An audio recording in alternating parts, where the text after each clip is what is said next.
Ben Ahmet'te doğdum. Sur'da doğdum. Hançepek diye bilinen bir semt vardı. Orada doğdum, büyüdüm. Hemen hemen dışarıdaki yaşamın hepsi orada geçti. Yani aslında mahalle hem Ahmet'in eski mahallesidir. Oranın yerleşenleri, oranın eski yerleşikleridir. Ahmet'in sembolü olan mahallelerden biridir. Yani biz kendimizi bildiğimizde biraz değişmeye başlamıştı da 80 sonrası dönem. Ama orada işte Kürtler, Ermeniler, Araplar, Süryanilerin ortak yaşadığı bir mahalledir. İşte meşhur bir kitap da var, Migirdiç Magrosyan'ın Gavur Mahallesi, orasıdır. Yani biz tabii biraz büyüdüğümüzde o Ermeniler fazla kalmamıştı, 2-3 aile tek vardı. Gavur Mahallesi sadece bir sokağa dönmüştü. Gavur Meydan Sokağı vardı orada. Hemen bizim sokağın yan tarafı. Orada büyüdük. Yani aslında sen bakınca böyle çok kültürlü bir yerdi. Bugün işte bu mahalle kültürünün, ondan sonra komşuluk ilişkilerinin çok olduğu, o mahallenin hepsinin tek bir aile gibi olduğu bir çevreydi. Yani şimdi belki böyle farklılıklar nelerdir diye sorulduğunda aklıma gelen şeylerin başında o geliyor. Yani orada bir çocuk dışarı çıktığında bütün mahalle onun ailesiydi, ona göz kulak olurdu. Acıktığında herhangi bir eve girip yemek yiyebilirdin, ekmek alıp çıkardın. Böyle bir güzel bir komşuluk ilişkisi vardı. Yurtsever bir mahalleydi. Yani sadece Ahmetliler değil. Yani mesela şimdi düşünüyorum, bazı komşularımız Mardinliydiler. Bitlis'ten gelen aileler vardı. Böyle karışık bir yapı. Yani güzel bir mahallede büyüdük. Yani Ahmet deyince aslında senin gösterebileceğin, örnek olarak gösterebileceğin bir mahalleydi. Biz aslen Ahmetli değiliz aslında. Yani Ahmet şehir merkezli değiliz. Çünkü hemen hemen hiç kimse öyle değil. Çünkü Ahmet'in yerleri çok iyi değil. Yani onu söyleyeyim, hiçbir zaman mücadele yakınlık duymadılar. Özellikle 90'lar sonrasında da uzaklaştılar, gittiler. Ona da, ama 4-5 kuşaktır Ahmet'te yaşayan aileler vardı. Yani orada mesela benim babamla ilkokulda aynı sıraya oturdum. Onun okuduğu ilkokula gittim, Cumhuriyet İlkokulu. Bu öz yönetim sürecinde yıkılan okul. Gittim babamın oturduğu masada oturdum. O da orada okumuş, ben de okumuşum. Benden sonra kardeşlerim de aynı okulda okumuş. Böyle bir şey vardı, uzun süreli kültür vardı. Benim annem Farkinlidir. Ben kendimi daha çok Farkinli olarak söylüyorum, ana tarafından. Annem işte 70'lerde falan, 75'te evleniyor, köyden Ahmet'e getiriyor. Benim Ahmet'te oturuyor, babam Ahmet'te oturuyor. Ahmet'te büyümüş. Fakat biz aslen Macarız. Yani Serhat'tan buraya gelmişiz. Bu Rus Savaşı 93 Harbi denilen dönemdir herhalde. O dönem, çünkü tam da bilinmiyor tarihler o dönem. İşte Gala dönemi deniliyor. O dönem büyük bir katliam yaşanıyor orada. Osmanlı Savaşı oluyor. Ermenilerle yaşanan çatışmalar oluyor.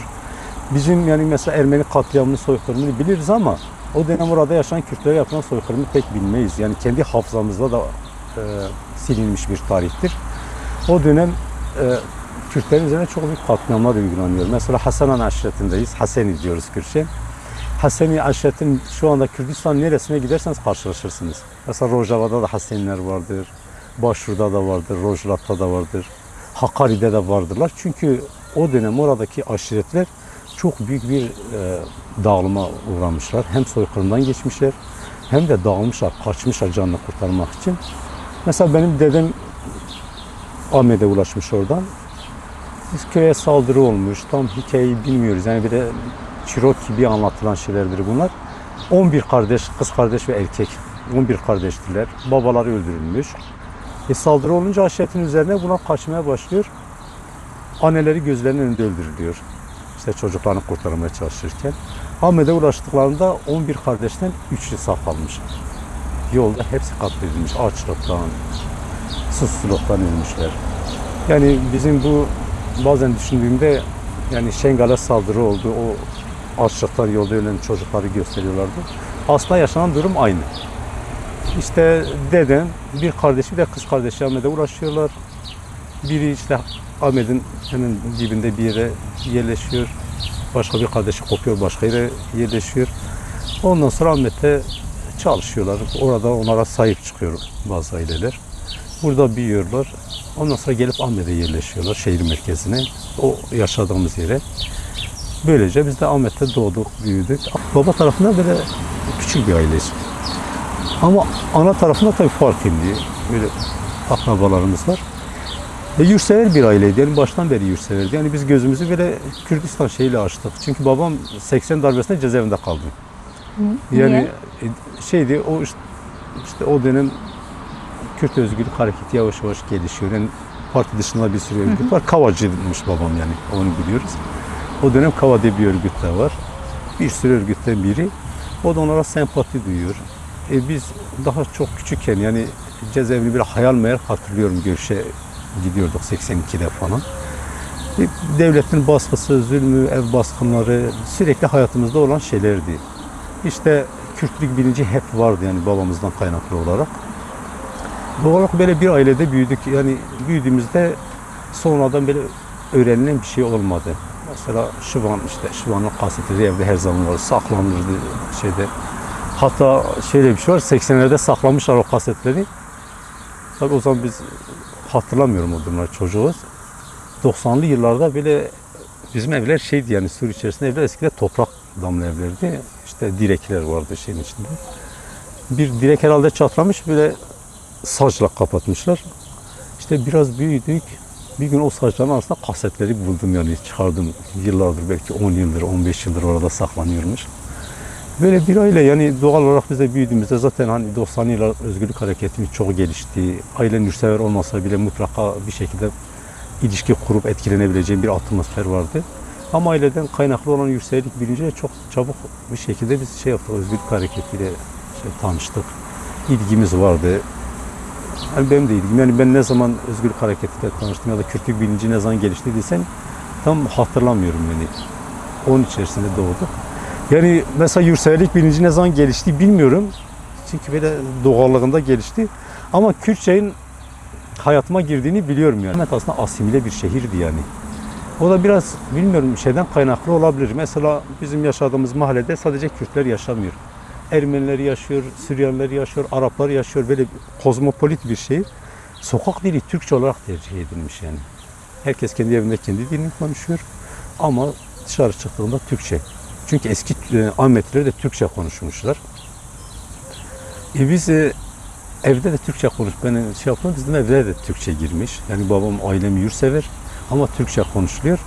Ama yani böyle bir şans olarak benim anne tarafından dedelerim, işte dayılarım, onlar da sadece Kürtçe konuşuyorlar. Gidip geldiğimizde burada Türkçe, orada Kürtçe konuşuyoruz. Ve ben eve girip ilk işte şeva bakir ve dediğimi hatırlıyorum yani böyle hayalim var. Dedim bugün gidip Kürtçe konuşacağım. Kürtçe dedim. Böyle güldüler. O Ali Haydar da artık şey olmuş. Kürt olmuş falan dediler. Böyle espri konusu olmuştu. Yani küçümseme de değil de sevindiler yani ona. Fakat o dönemki böyle yurtseverlik dalgası ortaokullara kadar inmiş. Yani ortaokula kendimizi artık yurtsever falan devrimci gibi tanımlıyorduk. Böyle bir baktık işte yurtseveriz, özgürlük hareketiyle bir şekilde bağlantımız gelişmiş. Yavaş yavaş hareketle daha resmi şekilde tanışmaya başladı artık lise 1 yani lise 1'de böyle bir tanışmam oldu. Yani Vedat Aydın Sereldan'ın Ahmet üzerinde büyük bir etkisi vardır. Hepimizin Senin üzerinde, hayatın. benim hayatımda da büyük etkisi var. Yani Vedat Aydın 91 değil mi? 91 yılı. İşte 13-14 yaşındayız işte o dönemler. Ama Vedat başka şeylerde artık serıldanlar başlamış. Yani mesela Nusaybin'de, Cizre'de küçük küçük serıldanlar oluyordu. Ahmet sonrasıdır yani. En başta Nusaybin'de, Mardin'de, işte Serhat'ta küçük bazı serıldanlar oluyordu. Kitlesel ama gösteriler. Vedat Aydın'ın cinayeti büyük bir şey yarattı halkta. Yani hem öfke hem de sahiplenme duygusu. Bir de düşünün yıllarda böyle bir bastırılmışlık var. İşte 10 yıl üzerine geçse de 12 Eylül darbesi olmuş. Halkı kendi kültürünü bastırmış, kendi baskı altında hissediyor. Şimdi o dönemde işte Vedat Aydın aslında tanınan bir şeydi, yurtseverdi. Daha önce de tanınan, Kürtler tarafından bilinen bir siyasetçiydi, devrimciydi. Onun katledilmesi birdenbire halk içerisinde büyük bir infiala yol açtı. Yani mesela ben hatırlamıyorum. İşte Vedat Aydın katledilmiş, yürüyüşe katılmamız lazım gibi bir hadis gösteriye gelin, Sereldan'a gelin. Hani şimdi bazen çalışmalar yapılıyor böyle. Sokak çalışmaları, bir mitinge, bir gösteriye çağrılar var. Böyle bir çağrı olmadı yani. Tabii onun gerçekleşmesi için elbette toplumsal bir örgütlenmenin olması gerekiyor. Demek ki o dönemde bu gerçekleşmişti artık. Belli bir doygunluğa ulaşmıştı. Ama halkın büyük bir şeyi vardı. Yani hem geçmişte yaşananlara karşı öfkesi hem de o üzerindeki baskı atma isteği. İşte birdenbire yüz binler toplanmaya başladı. Yani sadece Ahmet değil, Kürdistan'ın dört bir yandan buraya halk akın etti. İşte biz de işte Vedat Aydın'ın cenazesi getirilecek denildi. Yani sokaklarda bekliyoruz. Çıktık işte çarşı diyordu o dönem. Bizde sokaklar oldu, bir de çarşı. Çarşıya gittik, bekliyoruz. Geldi binlerce insan. İşte gittik. Onun cenazesine de katıldım. Mezarın üzerine de kadar gittim. Çok etkiledi beni. Yani o halkın ilk defa sen kendi halkını bu kadar coşkulu bir şekilde görüyorsun. Bu kadar kararlı bir şekilde görüyorsun. Onun zaten 90'lı yıllarda belki Ahmet'te, yani Kürdistan diğer bölgelerini de etkilemiştir de en fazla katılımların olduğu, gençlerin özgürlük hareketine katıldığı bir dönem oldu. Yani o süreç çok etkiledi Ahmet'i. Beni de etkiledi. Yani ondan sonra işte liseye gitme süreci 3-4 yıl daha sürüyor da yani o biraz daha büyümemiz lazım. Bazı duyguyla büyüdük artık. Vedat Aydın Sereldan'ı, ondan sonra Vedat Aydın Sereldan'ı ile birlikte örgütlü bir halk gerçeğiyle karşılaşıyoruz. O bilinçaltına yerleşiyor. Bilinçli bir şey değil yani onu o dönem böyle açıklayabileceğin bir durum değil. İşte sosyolojik analiz falan yok, sen bakıyorsun. Falan hayatımı değiştiren olaylardan biridir yani o. Vallahi nasıl diyeyim, gittik, ben işte bu Mardin Kapı taraflarında buralarda bir yerde katıldım kitleye. Geldi, kitle geliyor böyle, ben de girdim. Önlerde yürüyordu zaten çocuğuz. Mezarlığa gittik, geri döndük. Böyle belki anekdot gibi olabilir. Geldik, bu Mardin Kapı Karakolu'nun önünde kitlenin önünü kestiler. İşte şuralara falan özel timler yerleşmiş. Değil mi? Bu taraf Mardin Kapı şeyine bakıyor. O surların üzerine yerleşmişler. Gördük yani giderken orada işte özel timler var, maskeli kişiler, itirafçılar falan çıkmışlar. Yani bir şeyler olabileceği gerginliği hep vardı. Fakat korku yok yani zaten hadi kendimizi demiyoruz da halkta korku yok. Burada dağlara çıkacaksınız, bir kere sonra çıkmayacaksınız diye bir açıklama yaptılar. İşte şurada bazı kapılar var. Oradan çıkacaksınız. Halk kabul etmedi bunu, diye çıkmayacağız. Birlikte gireceğiz şehre. Önümüzü kestiler. Biz de işte geldik, polislerle atışıyorduk işte. O arada tarama başladı yani. Aslında belki bu kadar büyük bir katliam beklenmiyordu. Kaç kişinin katledildiğine dair resmi veriler de yok. Birden insanlar yanımızda düşmeye başladı yani, ben gördüm onları. İlk tepkimiz işte kaçtık, biz de kaçtık. Ama buraları biliyoruz yani, nereden gidilir, ara yollar neresidir, buraların yaşayan insanları bilir yani. Biz oralardan kaçtık ama gelenlerin birçoğu burayı tanımıyor. Mesela o yolun yan tarafı yüksektir. Oradan birçok insan atladı. Üst üste düştüler, yığıldılar. Orada bile zarar görenler oldu. Çünkü öldürmeye dönük atış ediliyordu. Mesela birini böyle gözündedir, böyle yolun ortasında durmuş, orta yaşlı biriydi.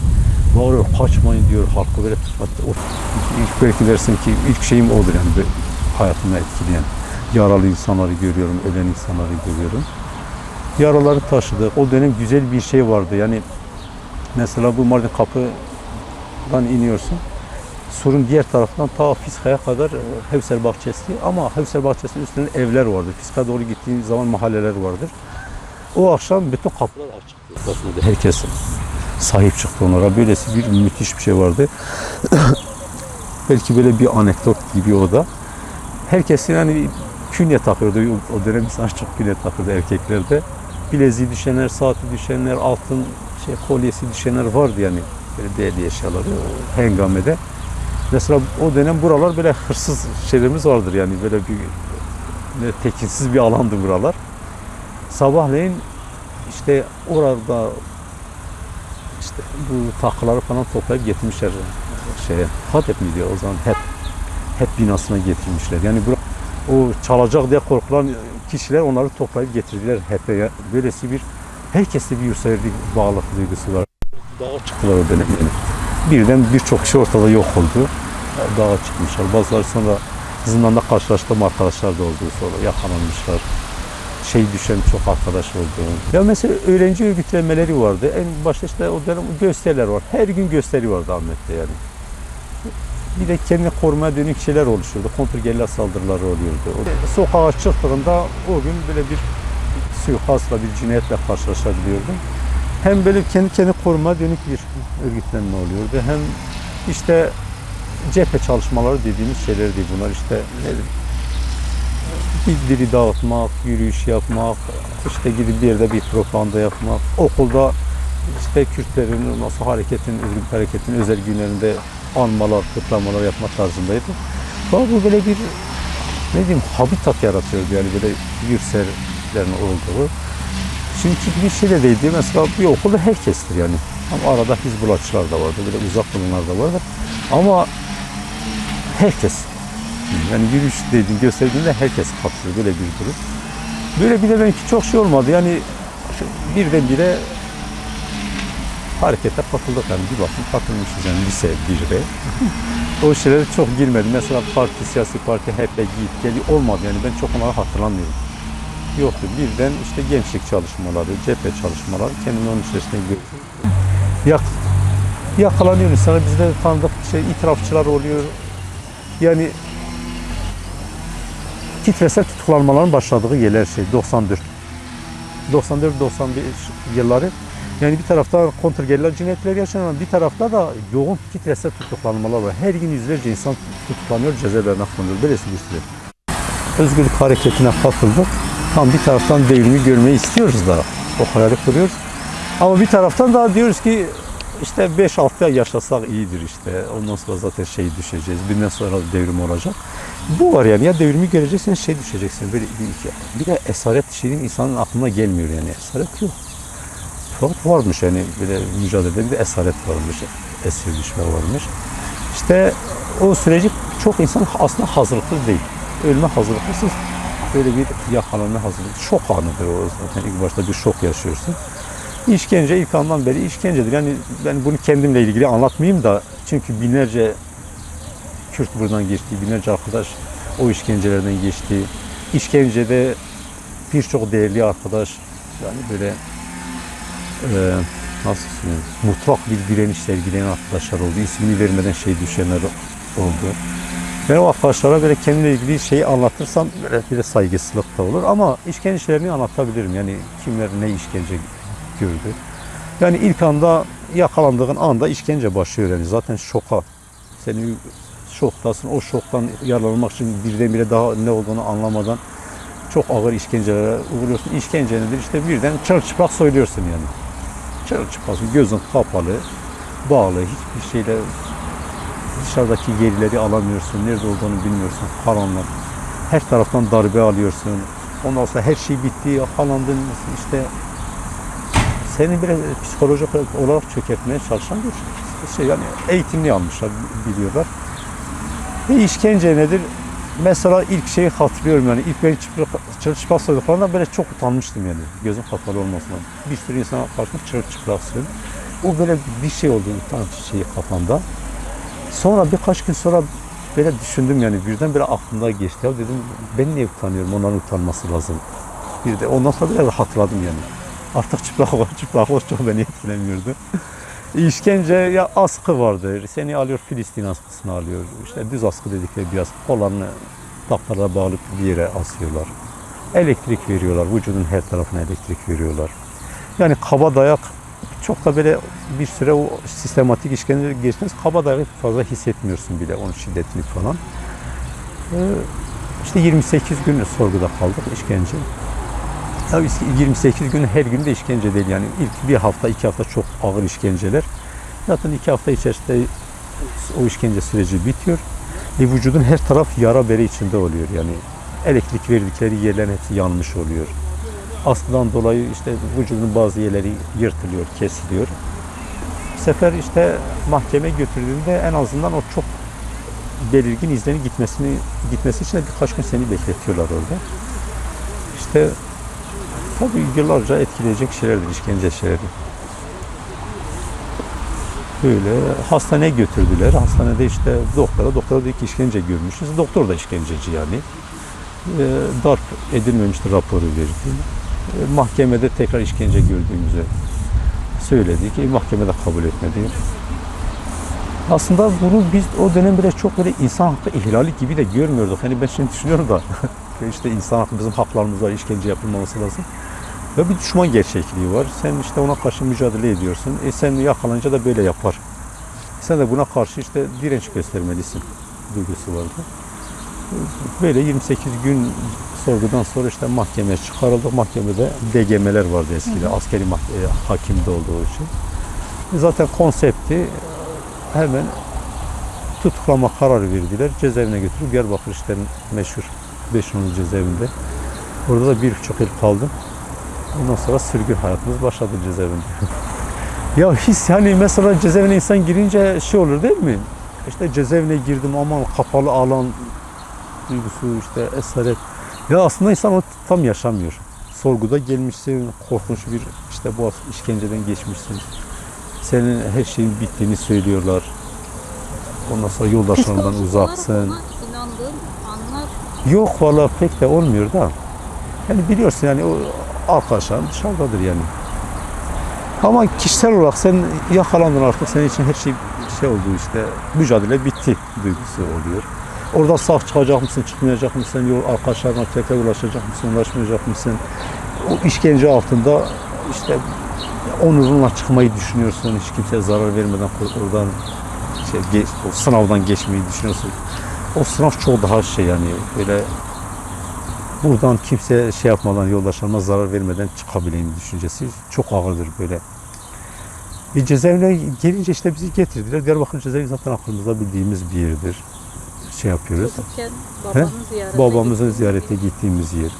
Ondan sonra zaten o tutuklama sürecinde bizim arkadaşlarına tutuklanıp gidip gelenler oluyordu. Yani görüşe de gittim yani bir iki arkadaşım. Cezaevini biliyorum yani. Birden biz şey olarak girdik cezaevine, esir olarak birden değişti yani. Girdim, kapı açıp içeri girdim işte arkadaşlar epey kalabalık, o dönem 150-200 arkadaşlar aynı koğuşta kalıyorlardı. Mutluluktu yani, böyle mutlu oldum birden, anlatamam o şeyi. Arkadaşlarla birden tekrar buluşmuşum, onlara kavuştum. Cezaevinde olsa kavuştum yani. Yani bilmiyorum yani, böyle şeyden ziyade böyle mutluluk duygusunu açıklayamıyorum ben o şeyi. Fakat tabii bu kadar uzun süre insan kalacağını düşünmüyorum. Arkadaşlar gelip anlatıyordu işte, biraz motive etmek için. Ya işte cezaevidir, cezaevinde mücadelenin bir parçasıdır. Tamam biliyorsun, bilinç olarak da birden gelmişsin yani, kapalı bir alandasın. Orada da mücadele nedir? Orada da hayat var bakıyorsun. Orada da mücadelenin bir parçasıdır da. Mesela bir arkadaş böyle bana anlatıyor, motive etmek için, o cezaevi sürecini adapte olabilmem için. O cezaevi hayatını anlatıyor. Dedi ki burada da yaşam sürüyor yani, mücadelenin bir parçası, çok şey yapma, etkilenme falan. Dedi mesela bir arkadaşı gösterdi, dedi ki 1 yıldır cezaevinde, 1,5 yıl mı? 1 yıl. Bak geçmiş de 1,5 yıldır cezaevinde. O dedim 1,5 yıl, yani ona söylemedim işte, 1,5 yıl nasıl insan cezaevinde kalır ya dedim. Çok böyle şeydi benim için o. Sonra baktık işte varmış arkadaşlar yani, yıllardır, 10 yıldır, 15 yıldır cezaevinde olan arkadaşlar zaten varmış. Böyle yani 30 yıl nasıl geçer? Sen şey yapıyor yani, o kadar uzun süre kalacağını düşünmüyorsun. Çünkü ilk dönemler gerçekten devrim beklentisi vardı bizde. Mesela ondan sonraki süreçte artık bilinç kazanıyorsun, anlamlandırıyorsun. Cezaevinde kalmanın gerekçelerini oluşturuyorsun yani. Sadece işte girdim, yakalandım, işte o dönem duygusal havası geçiyor. Mücadele hakkında bilinçleniyor insan, cezaevi, şehadet, devrim gerçekliği üzerine, kendi toplumsal gerçekliğin hakkında belli bir bilince ulaşıyorsun. Oradan sonra cezaevi de hale geliyor, yani çekilir hale demeyeyim de mücadelenin bir parçası olarak bakıyorsun. Orada da senin yapacakların var. Orada da dışarıdan farklı bir mücadele sahası, ama bir mücadele sahası. Artık bilincinle, ne bileyim bedeninle, aklınla, duygularınla kendi yaşamını sürdüreceğin bir alan. Yani farklı bir şeye geçiyor. Dışarıdaki gibi imkanlar fazla yok. Çok böyle aktif olacağım bir alanda yok. Ama geliyor zihnine, yani düşünceye odaklanan bir şey oluyor. Yaşam, bir mücadele gerçekliği. Öyle olunca anlam katıyorsun. Yani 1 yıl, 3 yıl, 5 yıl eskide çok zor olurdu ama sonrasında da çok şey olmuyor. Yani Mahkeme süreci yok yani zaten yargılama süreci de çok şey yok yani göstermelikti. Dediğim gibi devlet güvenlik mahkemesiydi. Çok fazla yani ceza verdikleri şeyler yani çok da bugün yani normal şartlarda normal bir hukukta aslında ceza verilecek bir dosya yok. Yani en azından hukuki bir yargılama olmadı, siyasi bir yargılamaydı. İşte zaten biz de çıkıp siyasi savunma yapıyorduk zaten. Çok bireysel bir şeyimiz olmadı orada. Ama zaten müebbet ceza alacağı kesin. Öyle. Askeri hakim geliyor, sen şey yapıyor. Ne bileyim. İşte kimlik yoklaması falan. Ben iki mahkemeye de katıldım. Çok böyle mahkeme tecrübem de olmadı zaten. Birinci mahkemeye gittim, kimlik tespiti yaptılar. İkinci mahkemeye gittik, olay çıktı. İşte bir savunma yapmak istiyoruz, onlar engelliyor. Attılar bizi mahkemeden dışarı. Avukat var mıydı? Avukat sözde vardı da yoktu diyelim yani. Çok da o dönem böyle şeyimiz yoktu. Aslında avukatların olması lazım için düşünüyorum da yani hukuki olarak en azından onu tamam hukuki bir şey olmadığını biliyoruz. Siyasi bir dava olduğunu biliyoruz. Oradaki yargılamanın da siyasi olduğunu biliyoruz. Ama bunun hukuki savunmasında yapılması gerekirdi. Bizim avukatlar yani vardılar, katılanlar da vardı. Ailelerimiz yoksuldu. Gidip avukat tutabilecek imkanları yoktu. Gönüllü katılanlar avukatlar oluyordu. Onların mesela en azından benim dosyam için ben avukatımı hiç görmedim yani. Ne cezaevine gelip görüştük, ne mahkemede gördüm. Böyle avukatsız bir süreç. İşte 3. mahkemede işte biz mahkemeye gitmedik. Bir şeylerden dolayı protesto ettik. Haber geldi, müebbet almışız yani bu kadar. Yani bir savunma yapma durumu bile yok. Yani normal şartlarda bunlar hepsi tekrardan yargılamak için, o dosyanın yeniden açılması için gerekçelerdir. Ama devlet mahkemesi böyleydi yani. Zaten mahkeme değil. İşte şart istikal mahkemeleri gibi mahkemeler, cezalandırma yönelik, sindirme yönelik bir şey. O zaman bir konsept vardı. Bu mücadeleyi yani halen var. Bir mücadeleyi ortadan kaldırabilmek için, etkisizleştirmek için bir kuşağı yok etmek gerekiyor. Bu kuşağı aradan çıkaracaksın. İşte mesela o dönemki şey 30 yıl ceza veriyor, müebbet ceza veriyorlar. Bir kuşağı yok ediyor. Zaten cinayetler de var. Suikastlar yapılıyor. Böylesi bir amaç şey yapıyor. Yani 30 yıl verildi, o seni oradan çıkardı yani. Bir daha senin dışarı çıkma şansın yok. Öldürmek gibidir yani. Şimdi cezaevi deyince hepsinin böyle işte eğitimden geçmiş devrimci idealleri olan devrimcilerin işte hepsi arkadaşların olduğu bir alan değil. Mesela günde dedim ya bazen 50 kişi yakalanıp getiriliyordu. Hiç alakası olmayan insanlar, bizden uzak insanlar, sırf böyle bir ekmek verdiği için yakalanan insanlar. Yani böyle kitlesel olarak bastırma dönük bir şeydi. Her türden insan geliyor yani. Belki bazen işte söylüyorlar içeride işte yakalandığınız dönem gibi değil, çıktığınız toplumsal belki o sorunuz vardı bilmiyorum. Ne tür değişiklikler. Sanki cezaevinde böyle dondurucuya konulmuşuz gibi bir düşünce var aslında. İşte 30 yıl önce yakalandık, 30 yıl geçti, çıktık, toplumsal yapı değişmiş. Ne düşünüyorsunuz bunu? Bir sorular çok geliyor bizim. Hayat içeride de devam ediyor. Yani belki dışarıdakinden daha fazla insanlarla temas etme, konuşma, görme, inceleme, tanıma imkanı bir koğuşta yüz yüze kalıyorsun. Onun sorunlarıyla, onun dertleriyle muhatap oluyorsun, ilgileniyorsun, anlıyorsun. Dışarıdan daha fazla bir insanları tanıma, inceleme imkanı veriyor. Böyle bir şey değil. Yani içeri doğal olarak çok sorunlar da yaşanıyor. Yani hem güzel bir ortam, ideal bir ortam, ortak bir yaşam. Her şey ortaktır. Yani ben halen alışmamışım bireysel yaşamda yani. Ben mesela bir yere oturup böyle camın kenarında yemek yemem yani insanlar geçiyor aklıma hemen gelir ya acaba aç biri geçer mi falan. Çünkü her şeyimiz ortak oldu. Ortak bir komün yaşamı. O hayatımıza oturdu çok güzel bir şeydi. Bir de çok yoğundu cezaevi yani gidip böyle boş saatimiz yoktu. Bazen diyor da dışarı çıktığımızda ya uykuya hasretiz dese kimse inanmaz. Dinlenmeye hasretiz dese kimse inanmaz. Gerçekten de öyleydi. Bazen fırsat kolluyorduk hani yatmak için. Böyle yoğun yani tamam buradan koptun, pratik yaşamdan koptun, cezaevi yanındasın. Çok yoğun bir eğitim sistemi vardı bizde yani. Çünkü bir de gruplar halinde vardı, okuma yazması olmayanlar, ondan sonra okuma yazması olup da çok fazla ne bileyim genel kültürü olmayanlar, bilgisi olmayan böyle gruplar da oluşturulmuştu. Ve sürekli her taraftan böyle eğitim yapıyor. Günün hepsi eğitim. Gündüz Sabah öğleden sonra eğitim, akşamleyin eğitim, ondan sonra bireysel eğitim. Çok yoğun geçen bir süreçti. Bu güzeldi yani. Bazen aslında arkadaşlar bizi zorluyordu. Geçen bizim bazı arkadaşlarla sohbet ediyorduk cezaevinde.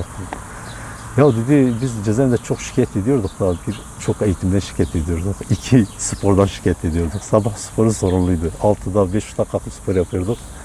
Sanki bizi dinç tutan bu ikisi oldu yani. Aslında fiziki olarak da hani cezaevi dar bir alan. Senin ne bileyim böyle rehabilite olmaya, dağılmaya açık bir alandır da yani. Çok fazla bilinçli hareket etmesen, o dar alanı kabul etsen birdenbire şey olursun yani çökebilirsin. Bazı zorunlu olarak önümüze sporu koydu arkadaşlar yani böyle 80'li yıllardan getirilmiş bir şey. Çok rahatsız oluyorduk, sıkılıyorduk, zorla bizi uykudan kaldırıyorlardı, soğuktur diyordu. Fakat kesintisiz sürdü. Sonra biz kendimiz artık bir noktadan sonra o zorunluluk ortadan kalktı. Herkesin kendi inisiyatifine bıraktık. Ama baktık hepimiz yapmaya devam ediyoruz artık. O zorken şikayet ediyorduk, sonra kendimiz yapıyoruz. Eğitim çok yoğundu. Herkese bir bilinç kazandırıldı yani. Mesela o dönem 6 ay cezaevinde kalıp çıkan kişiler oluyordu. O dilindeki, yaklantıdaki farkı görüyorduk. Dışarı çıkınca yani o halimizle. Ve gerçekten insanı da bilinç oluşturan akademilere dönüştürdü. Zaten içeride Mazlum Doğan Akademisi diyorduk yani İsmi oydu Mazlum Doğan Akademisi. Okullara dönüştürüldü bu. En zor koşullarda bile. Sonra o geniş cezaevleri dağıtıldı. Tekli hücrelere geçti. Tek başımıza bazen hücrelerde kaldık. Şimdi arkadaşlar hani tek kişilik hücrelerde kalıyor. 3 kişilik işte fetihleri. Ama istersen tek kişi kalalım, istersen 3 kişi olalım, istersen 10 kişi yanında kalalım. Hep o perspektifimizi koruduk yani. Burası kendimizi, yani burası bir eğitim alanıdır. Kendimizi eğiteceğiz. Hep bir eğitecek bir şey buluyorsun yani. Şey bitmiyor yani, öğrencilik bitmiyor bizde. Hep. Mesela her arkadaşımız ders verecek şeye ulaşmıştı. Herhangi bir konuda konular seçiyorduk işte. Sen oryantalizmi ver, sen Kürdistan tarihini ver. İşte sen Foucault üzerine bir eğitim ve postmodernizm böyle konular seçiyorduk dönemin şeylerine göre. Herkes ders verecek pozisyonda ama herkes ders verirken öğrencidir yani bir konuda. Hem öğrenci hem böyle öğretmen hem seyda hem şagird şeyi oluşuyordu. O da hayatımızın doğal haline geldi. Yani hiçbir zaman kendimizi böyle tamamladık duygusu oluşmadı bizde. Hep bir şeyler var. Daha fazlasına ulaşabilirsin. Bu böyle eğitim sistemi. Sonra bireysel eğitimlerimiz çok yoğundu. Kitap okuma. Bazen bizim eğitim süreçlerini şeye benzetiyorum. Mesela bu Rus romanlarını okuduğumuzda oturuyorlar böyle bazı konular üzerine tartışıyorlar. Romanlar, şiir okuyorlar. Böyle gruplar var. Bizde yok yani bu onların kendi işi. Ama cezaevinde bunları yaşadık yani. Mesela bilmediğimiz bir konu olduğunda onunla ilgili kaynakları getiriyorduk. Oturuyorduk böyle havalandırma köşesinde içeride dersten çıkınca işte yemekhanede. Böyle hep tartışma içinde geçen sürdü. 2000'li yıllarda bu çok oldu. İşte bir Sümer Rahip Devleti kitabı geldi. Ondan sonra o dönem önderlik bizi eğitmeye dönük bir şey de vardı. Mesela şu kitabı okudum, okuyun iyidir diye şey yaptı. Her görüşmede kitap önerileri yapıyordu. Biz o kitapları hemen bulup getirip okuyorduk. Doğal olarak entelektüel bir bilgi de gelişti. Hepimiz de gelişti yani. Mesela eskiden bazıları vardı. Yani özgürlük hareketinde çok teoriyle eski arkadaşımız teoriktiler yani. Mesela Vali Hakkı'ler, ondan sonra Vali Mazlum Doğan yani günde 500 sayfalık kitap okur, etüdünü yaparmış yani. Böyle anlatırdık, şey yapardık falan bizde bu çok yoktu yani bizde 90 kuşağı. Biz daha çok işte okumaya falan mesafe, duygusal katılımımız şeydir. Çoğumuz duygusal katılmıştık. Böyle önceki kurucu kadrolar gibi bilinçli, ideolojik bir katılım yok. Hareket kuran katılımımız yok. Doğal olarak yıllarca böyle eğitim gördük. Derinlikli bir eğitim görmediğimizi gördük. İşte öndelik o dönemde aslında bunu da tamamladık birçoğumuzda. Mesela işte o kitapları söyleyince bu sefer gerçekten etüt etmeye başladık hani konuları. Böyle derinlikli olarak araştırmaya başladık. Ve o dönem 2000'li yıllardan sonra cezaevlerinde çok güçlü bir teorik ve entelektüel bir bilinç gelişti. Tabii eleştiri çok geliyor teorik. İşte teorik bilinç var, pratik yetersizdir. O hep gelen eleştiridir. Fakat onu da hiç olmazsa duygusal olarak da anladık, kabul ettik. Öğrendiğimiz şeylerden de bunu bildik. Yani bilgi insan yaşamıdır. Sadece böyle dondurucuya konulmuş, işte kafanın bir köşesinde yeri geldiğinde kullanabileceğin, işte çekmecelere çıkarıp baktıktan sonra da tekrar çekmecelere kullanacağın bir şey değil. Hayatınla ilgili bir durumdur. Hayatındaki etkileriyle, hayata karşı duruşunla, tavrınla ilgili bir konudur. İşte hani o şey vardı yani bütün eksikliklere rağmen en azından bilgi demek uygulamak ve kendi hayatında ona karşılık bir şeyler yapabilmektir. Böylesi bir bilinç oluştu. Şimdi öz eleştiri vermeye başlayacağım da bu en azından eksiklere rağmen cezaevinde eğitimin temel perspektifi buydu yani. Ukala bir teorisyenlik, ukala bir bilgi sahibi olmak değil. O hakikaten bize ait bir şey oldu yani. Mesela biri kalkar böyle takır takır konulardan bahseder, analizler yapar. Ama onun yaşamına etki eden bir bilgi değilse, onun yaşam tarzını değiştiren, onun ne bileyim toplumsallığını, kendi topluma karşı sorumluluğunu, görevlerini geliştiren, hatırlatan bir noktada değilse yanında o tür bilgiyi küçümsüyoruz yani. Çok da bizim içimizde itibar gören bir bilgi yöntemi değil. Yani entelektüel yani Ruslarda bir şey entelijensiya derler. Entelijensiyanın özelliği sadece bilgi olarak entelektüel insandan bahsetmiyorlar. Bilgi sahibi belli bir bilgiye ulaşıp teorik derinliğe ulaştıktan sonra topluma katılıp toplumu örgütleyen, toplumla kendi toplumsal örgütlenmesini gerçekleştiren insanlara diyorlar. Yani bir görev tanımı olarak da bilgi ve pratiğin birleştiği bir kavram olarak kullanılıyor. Bizde de biz diyoruz işte komüncu diyoruz kendimize değil mi? Diyoruz işte apocu diyoruz. Ondan sonra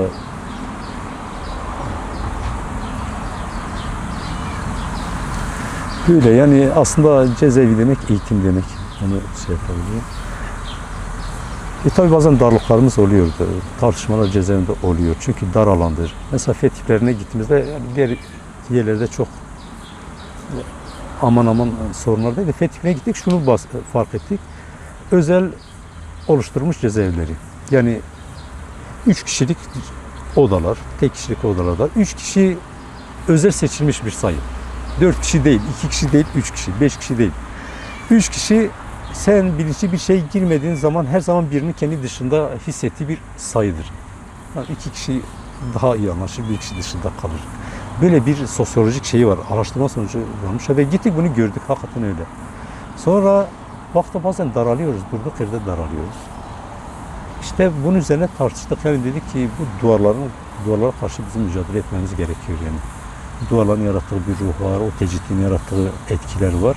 Bunu fark ettikten sonra artık orada da son olmaklar çıkıyor yani. O psikolojik tecrid duygusu, tecridin yarattığı ruh halini aşabiliyorsunuz. Zaten işte tek kişilik cezaevleri de diyoruz. Şimdi mesela bizim arkadaşlarımıza gidin o çok da tecrid şeyinde o yalnızlık duygusunu yaşayan arkadaşlar değil. Çünkü bilinç olarak öyle. Bir de biçtiğin anlam ayrı.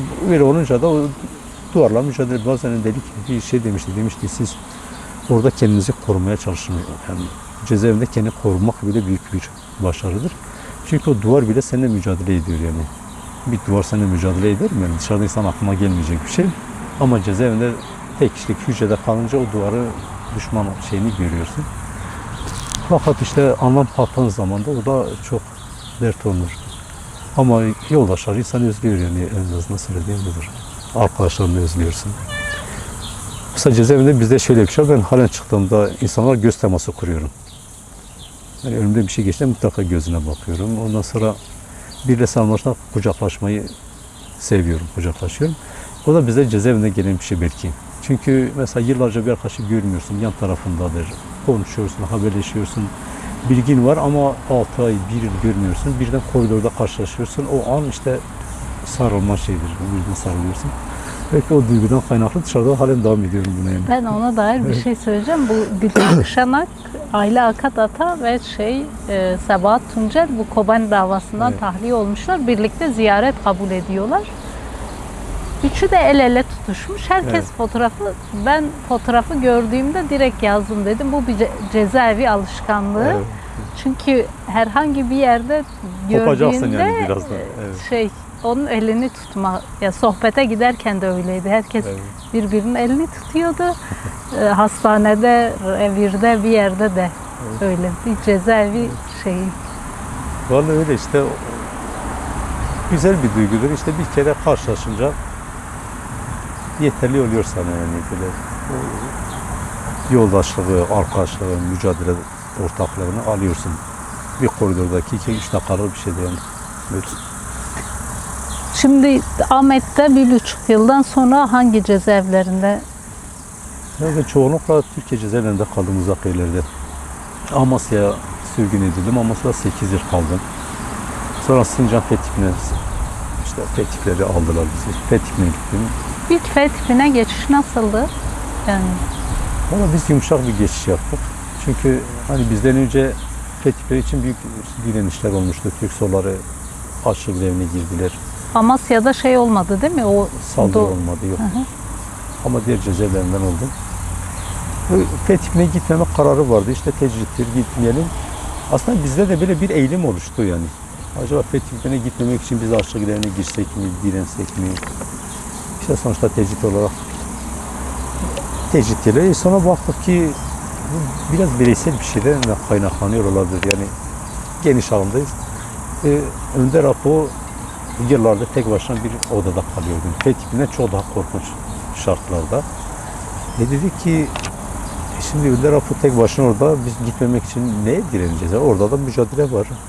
Sonra arkadaşlar kabul etmedi yani, cezaevindekiler de dışarıda işte önderlik özellikle Fethi için falan açık grevine girmeyin.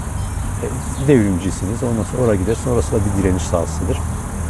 Böyle şey yaptı. Yani sosyal şartlar için, mekan talebi için, mekanın cezaevindesinin daha iyi olması için bizde böyle eylem yapmak falan şey yoktur. Ya da talepte bulunma şeyimiz yok. Siyasi kimlik bizim için çok önemli. Mesela açık grevleri cezaevinde çok oluyor ama işte sosyal şartlar, biraz da sosyal haklar almak için açık grevi yok bizde. Böyle bir şey olmamış. Ama diyelim ki senin siyasi kimliğine, onuruna, kültürüne, diline, özellikle dilimize o çok katıyız o konuda. Böyle müdahale olduğunda biz genelde tavizsizdik yani. Yaşanan eylemlere bakın çoğunlukla öyledir. Ama bazı kısıtlamalar gittiler. Büyük yerden daha dar yer aldılar. Ondan sonra ne bileyim yiyecekleri daha kötü yaptılar. Bu konuda çok fazla şey yapmıyorduk. Sorun yapmıyorduk. Yani onlar da sorundur yani. Belki çok şey üzerinde durulması gerekiyor, gündeme getirilmesi gerekiyor. Ama o kadar büyük dertlerimiz var ki bunlar diyoruz, onlar o tarafta kalsın. Siyasi kimlik. Bu bir de kültür olarak eskiden beri oturmuş yani. Türk Özgürlük Hareketi'nde oturdu. Mesela 14 Temmuz ölüm orucu sosyal haklar için olmadı. Siyasi bir şeydi. Mesela Havale Hayri'nin şey düşmeden önce bir şey var. Böyle vasiyeti gibi. Diyor ki bizim siyasi savunma hakkımızı kabul ederlerse mahkemelerde açık grevini bitirebilir arkadaşlar. Yani zaten onlar şey düşecekler o kesin. Ama arkadaşlar o açık grev siyasi savunma hakkını almak. Kendini savunabilmek. Kendi ne bileyim davanı, ideolojiyi, hakikatini dile getirme, işte hakkı kazanmak için o hak engellendiğinde her türlü eylem, yani siyasi kimlik, kültürel ve ulusal kimliğimize yönelik saldırı olmadığı müddetçe çok fazla o şeyi dert etmiyorduk. Fethi'ne geçişimiz de bu çerçevede oldu. Yani Fethi'ne geçiş tamam çok daha sert bir cezaevi, tecrit koşulları çok daha sert, olanaklar çok az. Ama baktık ki orada da siyasi kimliğimizi koruyabileceğimiz şeyler oluşuyor. Şartlar var. Bu çerçevede gittik yani çok büyük sorun olmadan geçtik. Oradaki şey yani fiziki saldırılar da oluyor, olmuyor değil yani var. Fiziki saldırı her zaman var. Ama iradi bir aslında mücadeledir orası. Yani kendi benliğinle, o duvarlarla yapılan bir mücadeledir. Orada da insan şey yapabiliyor. Mesela gittik bir hafta biz de şaşırdık. Biliyoruz acaba ne olacak falan diye böyle bir şeyimiz vardı. Bir sürü devrimci şey düştü. Ölüm oruçlarından şey düştü oraya gitmek için. Orada halen açık grevleri devam ediyordu. Ama gidip bir hafta sonra baktık ya kendi siyasi kimliğimize, kendi sosyal, siyasi yaşamımıza göre aslında orada zor da olsa varlığımızı sürdürebiliriz. Ondan sonra geçtik oraya. Sincan'da kaldım. Kırıkkale'ye sürgün edildik. O da Fethi'ydi. Sonra Adıyaman'dan sonra işte Karabük'e gittim. Uzun yıllar Karabük'te kaldım. İşte onlar zordur. O dönemler zordur. Çünkü yani dedim ki cezaevi de mücadelenin bir sahasıdır. Yani o hiç kafamızdan çıkmadı. Gerçekten de öyle. Sen de öyle görürsün, devlet de öyle görüyor. Yani o da çok farklı bakmıyor şey. cezalarını aldılar, işte cezaevinde cezalarını çeksinler falan demiyor. Orada sana karşı sürekli bir politika yürütüyor, sürekli böyle bir mücadele şeyi var onun da. Sen de ona karşı bir daha dışarıdakinden farklıdır yani. Onun da yöntemleri farklı, senin de yöntemleri farklı. Mücadelenin bir sahası. Ama 15 Şubat'tan ta Şengal dönemine kadar ki böyle belirli olaylar İnsanın cezaevinde zorlandığı dönemler, çünkü hiçbir şey yapamıyorsun neredeyse. Sadece izleyebiliyorsun, katılamıyorsun, müdahale edemiyorsun. Doğal olarak, duygusal olarak çok ağır geçirdiğimiz dönemlerdi yani. O dönemde tartışmalarımız çok daha fazla olurdu, konuşmalarımız daha fazla olurdu. Çünkü o süreci anlamaya dönük, ne bileyim duygusal olarak o süreci atlatmaya dönük böyle bir çaba da oluyordu. Evet, zor süreçler yani. İşte ya cezaevinde olmamalıydık falan dediğimiz süreçler bunlar. İşte o duvarların en fazla insan üzerine geldiği dönem. İşte 15 Şubat süreci çok daha ağır geçti yani cezaevlerinde. Zaten cezaevleri yangın yeriydi. Dışarıya da yansıyordu. Güneşin bizi karartamazsınız eylemleri her tarafta oluyor. Cezaevlerinde oluyor. Kendi yakan arkadaşların durumu. İşte biraz ondan da kaynaklanıyor. Yani müdahale etmek istiyorsun, bir şeyler yapmak istiyorsun. Tamam, biliyoruz devrim zihinseldir, iradi ve bedenen burada sen bunu yapıyorsun zaten. Burada durarak o mücadelenin bir parçasısın. Örgütlü kalarak da bir havzası oluşuyor cezaevi yani. Havzadır, canlı havzalar. Fakat o dönemde işte bir şey yapamamanın, pratik olarak bir şey yapamamanın, kendi katamamanın şeyi çok ağır oluyor. Duygusal yükü çok ağır oluyor. Böylesi bir şeydir yani. Çok ağır geçti o süreçimiz. Yani atlatmakta biraz zorlandık da. Özellikle 15 Şubat sürecini. Nasıl duyduk? Ya akşam şeydi işte, bizde o dönem Erivan Radyosu vardı yani. Peki radyomuzda yoktu öndelik şey ki Erivan Radyosu'ndan takip ediyordu. O saatleri belli. İşte o gelişmeyi aslında takip ediyorduk. Böyle bir şeyler oldu ama tam meseleyi de kavrayamıyoruz. Bilgi almıyoruz. Gece 12'de mi neydi böyle bir haber geçti de işte öndelikten haber alınamıyor. Avrupa'dan birileri açıklama yaptı. Hatırlamıyorum kimdir. Tabii biz o şey olduk böyle, yani bir de öndelik mücadelenin merkeziydi bizim için, çok şey yani. Bir mücadele onun etrafında örgütlenmiş bir şey. Öndelik yok. Haber alamıyoruz. Sabaha kadar yatmadık yani. Oturduk, hep haberleri izliyoruz. Sabahleyin dediler işte Başbakan, Türkiye'nin Başbakanı bir açıklama yapacak, önemli bir açıklama. İşte olmasın diye dua ediyoruz, tamam mı, kendi içimizde. Ya o yalandır, yine propagandadır, işte özel savaş politikasıdır diyoruz ama o korku girdi içimize. Nasıl açıklandı işte, bu meşhur haber verildi. Nasıl diyeyim, herkes aklı, bilmiyorum, o şeyi tam tarif edemem yani. O anki duygularımızı da, arkadaşlarım duygularını da çok ağırdı yani, onu anlatayım. Zaten cezaevinde bizim orada güneşimizi karartamazsınız eylemlerinde arkadaşlar orada da kendini yaktı. Şehit Mehmet arkadaş orada eylemi gerçekleştirdi. O sürece de yani önderliğin etrafına ateşten bir halka olmaya çalıştı arkadaşlar. Halil Mehmet'in şeyini anlattım yani, ya arkadaşlara karşı hep böyle onları anlatınca hani cezaevi zor muydu falan soruyor, o arkadaşlar düşününce ben o cezaevinin zorluğunu 30 yıl falan anlatmak bana biraz şey geliyor yani, böyle ayıp geliyor yani, böyle arkadaşlara karşı yani, mahcubiyet duygusu oluşuyor ama onların anılarına bağlı kalırız. Böyle unutmadığımız arkadaşlardır. Sen Mehmet bir arkadaş eylemi olduğunda biz dışarıdaydık. Böyle bir sohbet yeri vardı, arkadaşlarla koğuşlardan gidip sohbet ediyorduk, böyle bir salon gibi. Birden sloganlar dışarıdan slogan sesleri gelmeye başladı. Anlamadık hani biz. Bütün koğuşlar birden slogan atmaya başladı. İşte biz çıktık, kapıyı vuruyoruz, ne olduğunu anlamaya çalışıyoruz. Nedir, niye slogan atılıyor falan. Hiçbir şey söylemiyor bize. Ama böyle cezaevi yankılanıyor, böyle gümbürtüyor. Sonra içeride hareketlilik oldu. Bizi de oraya kilitlediler yani, artık bağlantımızı kestiler. Çıktık işte, aklımda yanık et kokusu aklımdadır yani, böyle koridora girince. Var Mehmet kendini yakmış. İşte mektubunu falan bırakmış. Arkadaşlar hastayım demiş o gün. Zaten herkesin üzerinde gözü var yani, arkadaşlar böyle bunun olmaması için çok uğraşıyorlardı. Örgütle çok uğraşıyordu. Dışarıdan arkadaşlar uğraşıyordu. Oradaki yapımızın diyaloğu vardı. O gün tek başına kalıyor. Ondan sonra o eylemi gerçekleştiriyor. İşte sloganlar duyunca arkadaşlar koşuyorlar. Alev topu yani arkadaş. Söndürüyorlar. Ondan sonra hemen şey yapıyorlar. Hastaneye kaldırmaya çalışıyor. Yani Vali Mehmet o haldeyken yürüyerek çıkıyor. Yani yatağa günüyor, yürüyerek çıkıyor. İşte en son giderken bir elini uzatıyor, bir arkadaşa elinden bir şey veriyor. Önderliğin fotoğrafı elinde, yanmamış. Tek yanmayan şey o. Gitti zaten şehadet haberi, yani hakikaten çok yanmıştı. Yani. Şehadet haberi geldi. Benim birebir bildiğim oradan arkadaş oldu. Diğer cezaevinde zaten onlarca arkadaşlar yine kaldı. Bizim için böyleydi ya, yani ya 15 Şubat nasıldı işte Vali Mehmet'tir benim için yani. Onun yarattığı duygulardır. Asya aslında diğer cezaevlerine göre biraz daha tecridin olduğu bir cezaeviydi. Yani biraz koşullarımız şeydi, sıkıydı yani. Çok rahat değildi. Ama öyle olması zor şartlar insanları daha çok şey yapıyor, birbirine bağlıyor yani. Mesela Amasya'da kalan arkadaşların ilişkileri halen çok sıcaktır yani. Yıllar da geçmiş. Bazı arkadaşlar 20 yıldır karşılaşmamışız. Ama karşılaşınca sanki arada 20 yıl geçmemiş gibi bir şeyimiz var. Çünkü zorlu süreçlerde birlikte kaldık. Böyle, bir de genç olduğumuz Amasya'da kaç işte.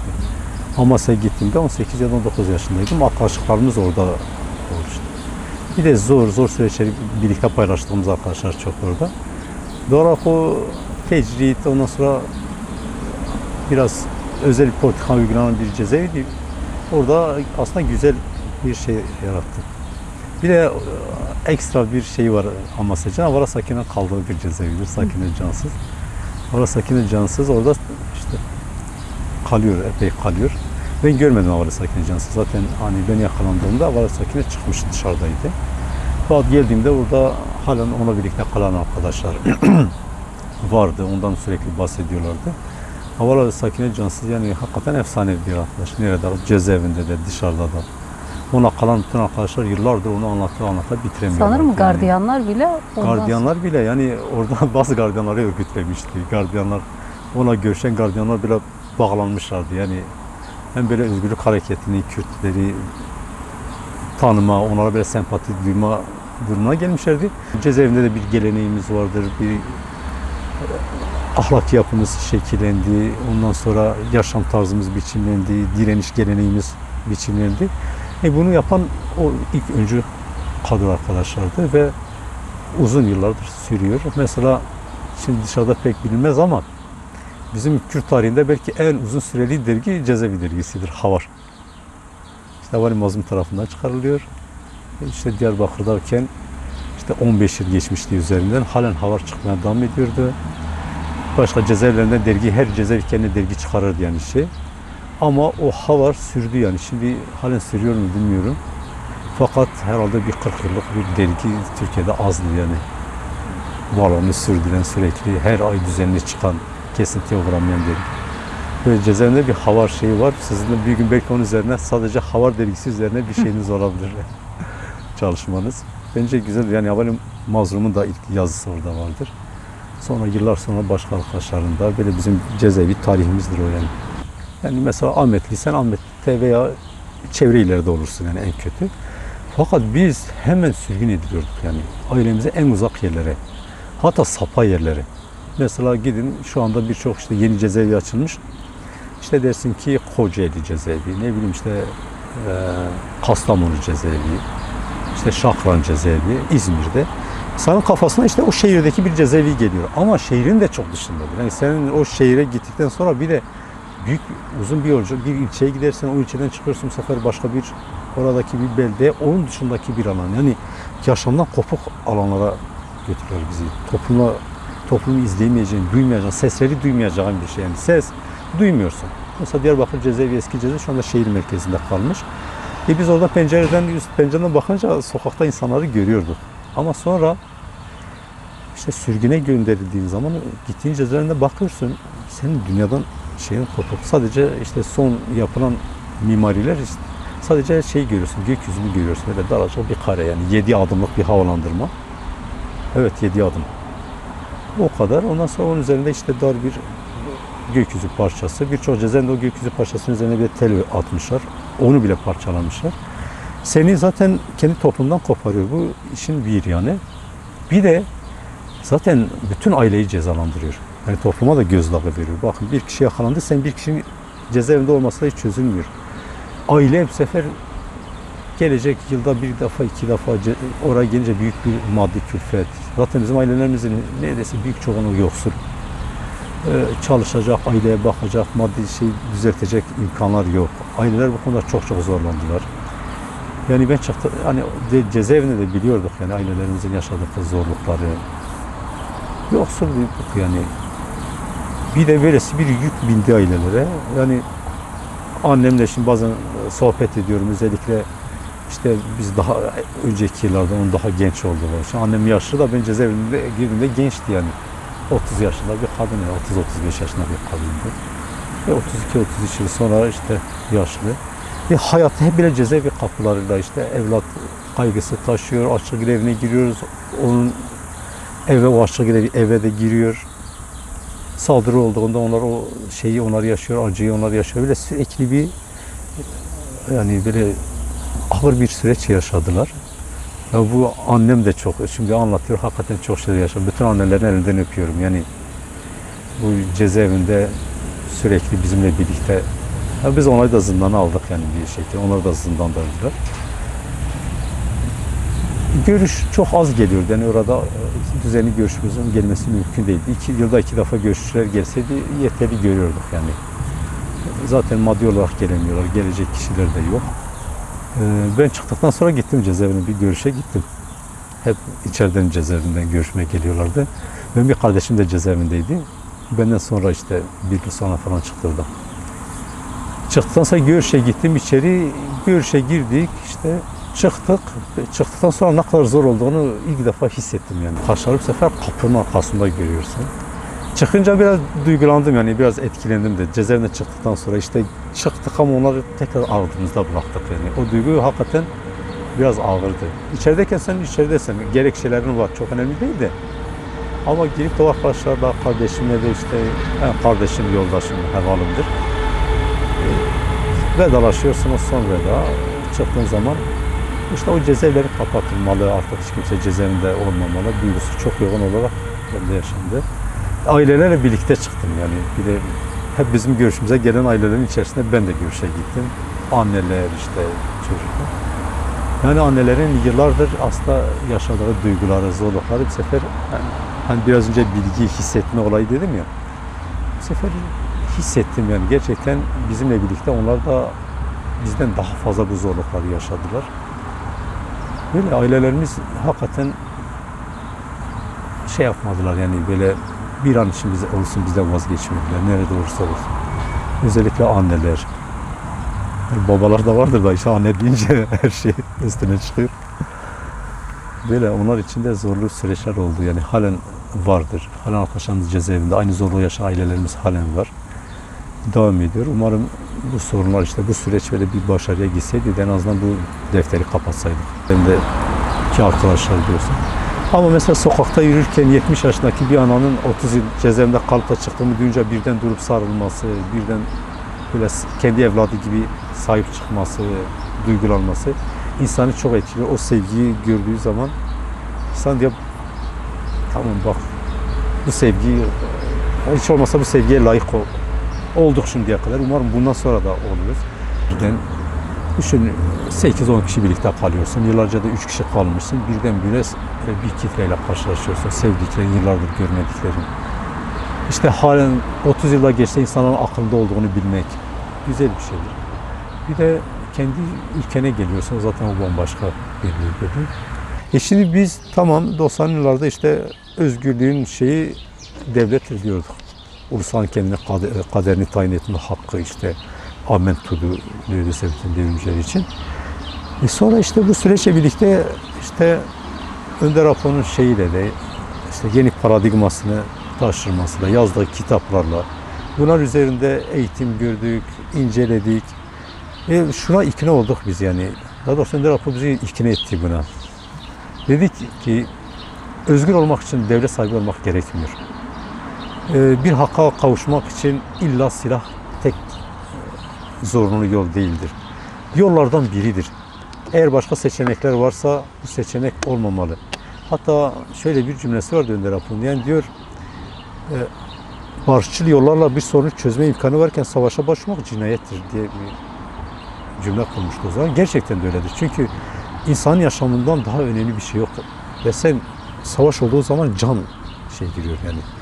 Ve Orta Doğu'da Kürtler artık göz ardı edilerek hiçbir hesap kurulamaz. Yani Kürt aklı denilen şey oluştu. Kürt iradesi denilen bir şey oluştu. Ama Kürtler de barışçıl yollarla sorunlarını çözmek istiyor. Böyle bir irade de baştan beri beyan ediyor.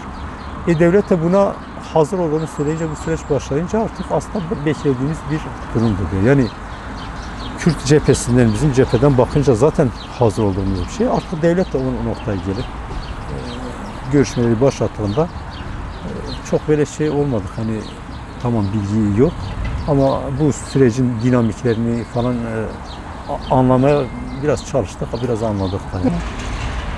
Mümkün. Niye mümkün olmasın? Şimdi şöyle düşünün. Mesela devletler, yani çünkü bir toplumun kendi örgütlenmesi, var edebilmesi için devlet olması gerekiyor diyoruz. Ama devletler yıkıldı gitti yani. Şimdi mesela Sümer uygarlığından bahsediyoruz. Binlerce yıl yaşamış. Yok. Şimdi bizim için böyle arkeoloji konusudur neredeyse. İşte Hititler binlerce yıl yaşadılar. Bizim için arkeoloji konusudur. Ulus devlet çağında ne kadar devlet kuruldu, ne kadar devlet. Her taraf bir taraf, her şey bir tarafa. İşte Ahmet'teyiz, Ahmet'te oturmuşuz. İşte Ahmet'te kaç tane uygarlık devlet gelmiş geçmiş, imparatorluklar, sultanlar falan. Ama toplum olarak hep var olduk yani. Yani demek ki toplumlar devletlerden daha büyüktür. Devletlerden daha uzun ömürlüdür. Hatta devlet o kadar abarttığımız devletlerin ya bir tarikat kadar gücü yok. Bir tarikat kadar gücü yok. İşte mesela Türkiye Cumhuriyeti Devleti ebediyen yaşayacak deniliyor ki belki yaşaması için demeleri lazım bir motivasyon şeydir. Bütün ulus devletlere bak ebediyen yaşayacağız. İşte hep olacağız. Hepsi 100-200 yıllık tarihe sahiptirler. Bir Nakşibendi tarikatına bakıyorsun, Sünni bir tarikat. 1000 yıllık tarihe sahip olan tarikatlar var. Toplumsal örgütlenmeler var. Bazı nedir? İşte kabileler var. Binlerce yıldır var yani. Devletlerden daha uzun, daha büyük örgütlenmeler, toplumlar var. Böyle. Peki kalıcı olan nedir yani? Biz kalıcı olanlar üzerinde yoğunlaşmamız. Yani bir sistem inşa ederken, ütopya kurarken diyelim, yaşamak istediğin toplumun parametrelerini araştırırken kalıcı ve geçici olanları birbirinden ayırmak gerekiyor. Biz ulus olarak da binlerce yıl buraya kadar varlığımızı koruduk. Ulus olarak, Kürt ulusu olarak varız. Peki bundan sonra ne yapacağız yani? İşte bunun cevabı bize göre komündur. Komünal toplumdur. Komünal toplum bizim örgütlenme modelimizdir. Yani sadece işte bir yerde oluşturulmuş bir işte kamp gibi ya da bir köyle sınırlı ekonomik alanla uğraşan klasik komün anlayışıyla yani en basit tanımıyla şöyle söyleyebiliriz. Yani kendi kararlarını tartışarak alan topluluklar komündür. Dışarıdan başkasının olan iradesine müdahale etmedik. Bizim hakkımızda karar vermediği bir toplumsal model istiyoruz. Ve bunun içerisinde başka şeyler de var. İşte diyoruz ki ya, bu kadar eşitsizlik de olmasın, yoksulluk olmasın, doğa bu kadar tahrip edilmesin. İşte o kadar erkekçi bir toplum olmasın. Kadın özgürlüğün hakim olduğu bir toplum olsun. İnsanlar cins eşitliğine göre yaşasınlar. Yani hem ekolojik olarak hem cinsiyet özgürlükçü açıdan baktığımızda hem de ulusal olarak kendi kurumlarımızın oluşması ve kendi kendimizi yönetip kendi hakkımızda karar alabildiğimiz bir sistem düşünüyoruz. Yani buna bugün komün dedik. Eskiden işte bunun devlet olacağını düşünüyorduk. Devlet dedi. Yarın başka bir isim olur. Yani daha gelişkin bir model gelişir. Fakat sorun şu. Biz yani her şeyin merkezindeki şey. Özgür yaşamak isteyen bir topluluğuz. Özgür yaşamak isteyen bir hareketiz. Biz baskı altına almadan, başkalarının bizim hakkımıza karar vermediği, işte erkek egemenliğinin bu kadar hoyratça, her şey hakim olmadığı bir dünyada yaşamak, bir toplumda yaşamak istiyoruz. Bunun ismini kurmaya çalışıyoruz, arıyoruz onu. İşte buna da komün diyoruz. Komün, bu topluluklarda komün olmayan hiçbir hareket başarıya ulaşmamış. Yani şimdi devlet falan deniyor da, fakat dinlere bakalım komündürler. Tarikatlara bakalım komündürler. Aşiretlere bakalım komündürler. Yani hiçbir ortaya çıktığında ben bir grup insanı bütün egemenliği kendi elimde toplayacağım. Sizin karar vermenize izin vermeyeceğim. Ben sizin yerinize karar vereceğim. Ondan sonra işte sınıfsal eşitliği de oluşturup bazıları çalışacak, bazıları iyi yaşayacak. Böyle bir toplum kuracağım deyip ortaya çıktığını gördük mü? Değil. İslamiyet'e bakalım. İslamiyet ve ilk sahabeler, peygamber ve ilk sahabeler komündürler. Onların yaşam tarzları ortaktır. Bir idealeri var. Bir toplum yaratmaya çalışıyorlar. Şimdi komün dersek işte bizim referansımız orasıdır. Şu anda biz bir köy toplumu değiliz. Kürtler işte Ahmet kaç milyonluk bir şehirdir. Çok gelişmiş. Köy ilişkileri, mahalle ilişkileri eskisi gibi işlemiyor. Başka bir sosyolojik yapı çıktı. İşte telefon, dijital çağa girdik. Yapay zekayla işleri yürütülüyor. Artık toplumsal ilişkiler telefon üzerinden, internet üzerinde yürütülüyor. Şimdi böylesi bir dünyada hala köylü toplumu dersek işte geçmişteki şeyleri günümüze olduğu gibi getirelim, tekrarlayalım derseniz mümkün değil zaten. Fakat sonuç olarak tamam farklı bir dünyada yaşıyoruz. Dijital devrimin olduğu bir dünyada yaşıyoruz. İlişkilerimizin farklılaştığı farklı aletlerle, yöntemlerle geliştiğimiz bir dünyada yaşıyoruz. Bu dünyada biz ulus olarak, Kürtler olarak nasıl kendi varlığımızı koruyacağız? Bu varlığımızı korumak için nasıl örgütleneceğiz? Ve kendi o anlam dünyamız, yani kendi tarihimizden zihniyet dünyamıza, kendi sanatımızdan satranlarımıza, romanlarımıza, çiroklarımıza kadar nasıl kendi içimizde bizi güçlendirecek ve başka topraklara akmayacak, asimile edilmeyecek, bizim toplumumuz asimilasyon kıskacından nasıl kurtulacak diyorsak işte buna şu anda verilen önde raporun verdiği cevap komünel toplumdur. Özerk yönetimlerdir. İşte burada illeyim devleti karşına alıp çatışma, yıkma falan yok. Tamam burada devlet de vardır. İşte şu anda işleyen bir sistem de vardır. Kapitalist modernite diyoruz. O sistemi şey yapıyor. Bu mücadeleyle karşılaştırarak, ötekileştirerek gerçekleştirmek istemiyoruz. Yani diyoruz ki biz kendi kendimizi örgütleyerek, inşa ederek bulunduğumuz alanda istediğimiz gibi yaşamak istiyoruz. Özgür yaşamak istiyoruz ve sömürülmeden yaşamak istiyoruz. Ve mutlu yaşamak istiyoruz yani. Ve buna da bunu diyoruz. Bunun için başka önerileri olan varsa söyleyebilir, tartışılabilir. Fakat devlet tek yoldur dediği zaman bize diyoruz hayır, devlet bir baskı aracıdır. Devletin olduğu yerde sömürü olacaktır, güçler tek elde toplanacaktır, tekçilik olacaktır ve şu anda sayılan bütün kötülükler olacak. Bu kötülüklerin olmayacağı bir devlet yöntemini biliyorsanız söyleyin, biz de öğrenelim. Ama yoksa da o zaman bu devletin yarattığı kötülüklere karşı çıkacak bir noktadayız ve Kürtler olarak biz çok yaşadık bunu. O zaman farklı modelleri tartışmamız gerekiyor. Komünal toplum dediğimiz toplumda böylesi bir toplum modeldir. Ütopya değil. Kendi coğrafyamızda, kendi kültürümüzde, kendi aşiret geleneğimizde, kendi sokak mahalle kültürümüzde yaşadığımız, deneyimlediğimiz bir toplum modelidir. İnsanların birbirine sırtını dönmediği, yüzünü döndüğü, birbirinin gözünün içine baktığı, acısına, ihtiyacına karşı lakayt olmadığı, sokakta bir insan düştüğü zaman önünde geçip gitmediği bir dünya. Ama işte devletli toplum son noktasında işte bunlara kördür. Bireysel hikayelerimize karşı da kördür, toplumsal hikayelerimize karşı da kördür. Tamam bazı haklar varmış gibi yapılır ama mesela seçeneklerimiz sınırlıysa önümüze 3 tane çürük elma koyup da bunlardan birini seçin denildiği zaman biz seçmiş olmuyoruz. Seçme hakkını kazanmış olmuyoruz. Bize işte birkaç yılda bir sandık getirip size hadi seçim yapın işte istediğiniz gibi istediğiniz ihtarı seçin deyip de her şeyi bir tarafa attığımızda biz demokrasi kullanmış olmuyoruz. Demokratik toplum, ahlaki politik toplum diyoruz. Ahlaki politik toplumda kastımız şu: kendi yaşamımıza dair kararlarımızı kendimiz aldığımız, örgütlenmemize dair kararları kendimizi alıp örgütlendiğimiz, başka şeylere çatışmaya girmediğimiz, ondan sonra kendi kültürümüze, ahlakımıza göre yaşadığımız bir dünya. Bu ütopya değil. Zaten defalarca, binlerce yıldır deneyimlenmiş, günümüzde de halen varlığını sürdüren ama devlet işte ulus devlet gücünden veya onu tapınıcılığı mı diyelim ondan kaynaklı olarak görünmez hale getirilmiş bir durum var. Ona karşı bir şey yapıyoruz. Biz de bu alternatifi savunuyoruz ve inanıyoruz. Doğru, umutlu ama yani bu 30 yıllıklara 30 yıl cezaevinden kalmış. Bu bizim mücadelenin, yaşanan hafızasını taşıyan arkadaşlara sorumluluk yüklüyor. Yani tamam, toplumumuzun verdiği bir değeri var, halkımızın verdiği bir değeri var, yoldaşlarımızın verdiği bir değer var.